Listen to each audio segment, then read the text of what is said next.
With this lecture, di-discuss natin yung surface tension and capillarity. No? So, dugtong to sa discussion natin on fluid properties. So, yung learning objectives for this particular na lecture. First, i-define natin yung surface tension and capillarity. And then, i-discuss natin yung cohesive and adhesive forces, yung difference nilang dalawa. No? And then, i-relate natin yung capillary rise using the capillarity equation. So, bibigay natin yung equation mamaya. And then, identify engineering applications. So, hanggang dito lang tayo kasi yung solve simple problems. Again, like the previous na mga uploads natin ng fluid properties, gagawa tayo ng different or separate set ng videos para dun sa mga sample problems. So, dito tayo sa definition ng surface tension. So, surface tension is the force per unit length. So, therefore, ano siya, no? Yan, force per unit length. Linear yung force niya. Acting at a fluid or liquid surface due to molecular attraction. Kasi yung concept nito is that at the boundary, stronger yung attraction ng two different liquids or two different fluids. So, for example, dito sa bubble na to, so meron tayong air. And then, of course, mayroon tayong liquid dito sa loob. So, sa boundary, mas parang, hindi, no, mali yung sabi ko kanina na mas parang, medyo ano lang din naman, no? Kapag merong dalawang different liquids or different fluids, like air and water, so mas stronger yung molecular attraction, no? Dito sa boundary. So, in between molecules. Bali yung molecules dito sa boundary, molecules ng liquid, for example, ng water dito sa droplet, mas stronger yung attraction nila in between molecules compared dito sa loob, no? Kaya yung attraction na yun, nag-create sila ng film o yung boundary, kaya na-form yung droplet. So, parang gano'n, no? Sa boundary ng magkaibang fluids, mas stronger yung attraction between molecules. Kaya nagkakaroon ng film. Or dito, meron tayong solid na paa nung strider ba yan, water strider. Tapos liquid naman yung sa ilalim. So at the boundary ng paa or yung sole ng paa nung insect, mas stronger yung attraction in between molecules ng liquid. So it's caused mainly by cohesive. So cohesive, ibig sabihin nun, parehong molecules. Adhesive kasi magkaiba yung molecules. So, parehong molecules. So, yung molecules ng water na nandito sa boundary. So, pareho sila lahat. It makes liquid droplets form and bead up and influences wetting, menisco shape sa mercury. No? Ito naman, pag wetting, pag kunwari, yung nababasa yung cloth or parang dumadalo yung tubig sa cloth. And capillarity, yung capillary rise, no? So, dito tayo sa next. We have so, ito yung equation, no? Surface tension. So, linear, no? Force over length. So, you have linear yung force. And what is capillarity? Capillarity is just the rise or fall of a liquid in a small tube due to surface tension and adhesive forces. Adhesive naman, kasi, kunwari, pag water, so, ito yung rise pag water, no? Ito yung example na capillary rise. So, ito yung original na surface ng liquid. Pero, pag naglagay ka ng tube, ito yun. Parang, ganyan. Lagay ka ng tube, may capillary rise na nagaganap. That's H. So, and then, pag ma-observe natin dito, rise, and then adhesive. Kasi meron tayong liquid, tapos nakikita natin, nag-a-attract yung forces dito or nag-a-attract yung molecules dito sa gilid, no? So, that's liquid and then yung molecules ng glass. Kaya parang, yan, na-attach yung molecules dito sa gilid, umaakyat sila, no? So, that's adhesive. Pag mercury naman, may fall, no? So, sa mercury kasi, pag ito yung original na water surface, liquid surface, mercury surface, tapos nagda-drop ka ng tube, so nagiging ganito yung behavior ng mercury. So, ito yung H niya, no?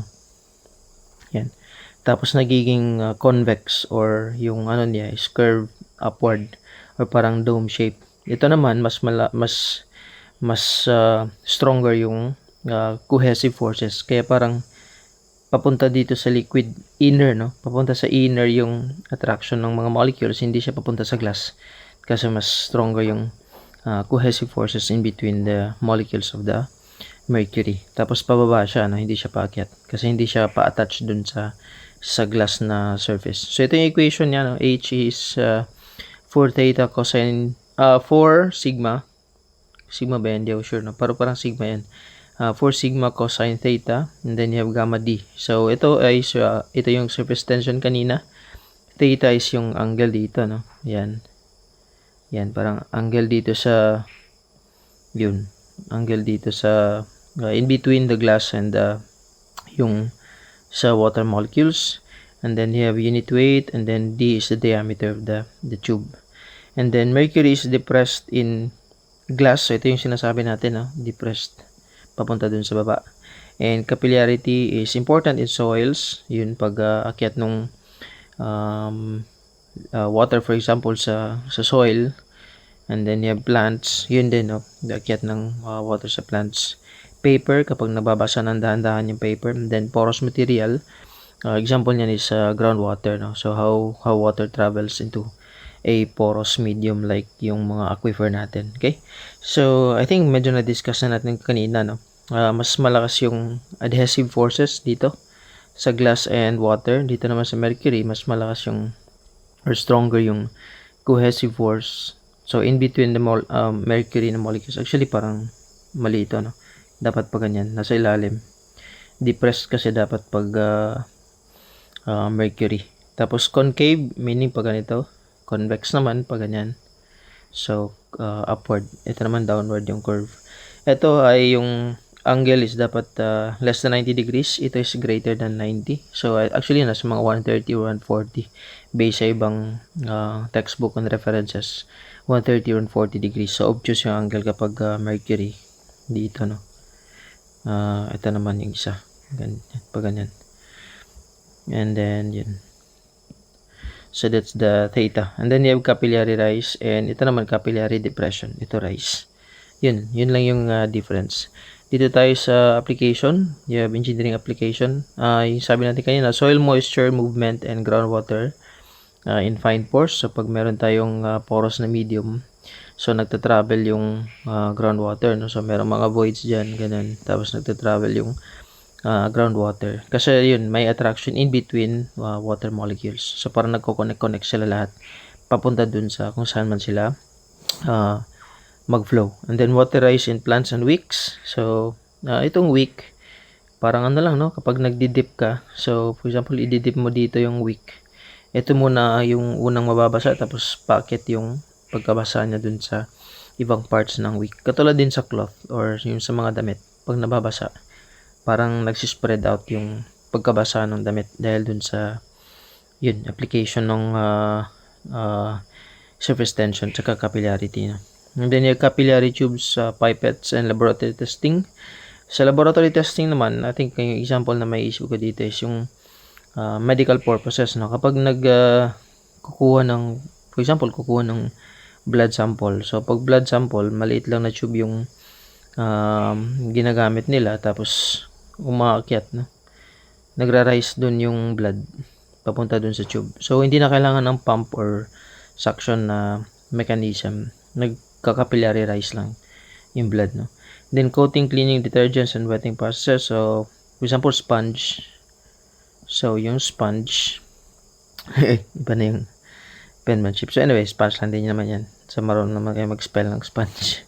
And then you have droplet formation in sprays, printing, and small channels. So droplets yun. Kasi ito to. Meron tayong dalawang fluids, air and liquid.